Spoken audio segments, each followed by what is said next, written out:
बात जो मैं आप सबसे शेयर करना चाहता हूँ वो ये है कि हम अक्सर मूव ऑन के साइकिल में फंस जाते हैं। हमें हर कोई कहता रहता है कि तुम मूव ऑन क्यों नहीं करते, तुम अभी भी उसको याद रखते हो, तुम उसके याद में ही कंटेंट बनाते हो।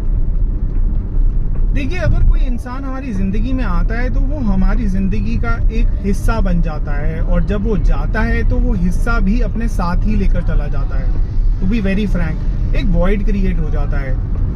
तो मूव ऑन तो हर कोई कर ही रहा है, समय चल रहा है, सब निकल रहे हैं, आगे पीछे हो रहा है। वो अभी भी इंसान जो है उसकी याद में अटका हुआ है।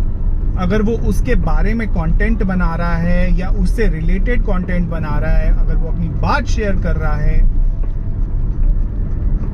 इन सिंपलर टर्म्स अगर वो उसको याद कर रहा है, तो उसमें कोई बुराई नहीं है। क्योंकि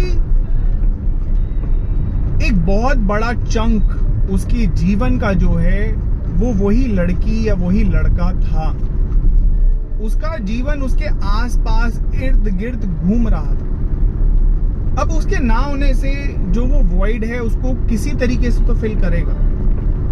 अब वो फिल या तो किसी और के आ जाने से हो जाता है, वन नाइट स्टैंड से हो जाता है, इन्फैचुएशन से हो जाता है, रिबाउंड से हो जाता है, या फिर उसको वो एज अ पोटेंशियल एनर्जी इस्तेमाल करके उसके बारे में कुछ करता है, सीखता है रिलेशनशिप्स के बारे में, लोगों को समझाता है उनके बारे में। एक्चुअली मैं ये अपनी बात कर रहा हूँ, और इसमें कोई बुराई नहीं है कि अगर हम एक एनर्जी को हम चैनलाइज कर दें, उसको पुश करें एक ऐसी एनर्जी बनाने में जहां पर एक मोमेंटम क्रिएट हो सके लाइफ का, और वही मैंने किया है।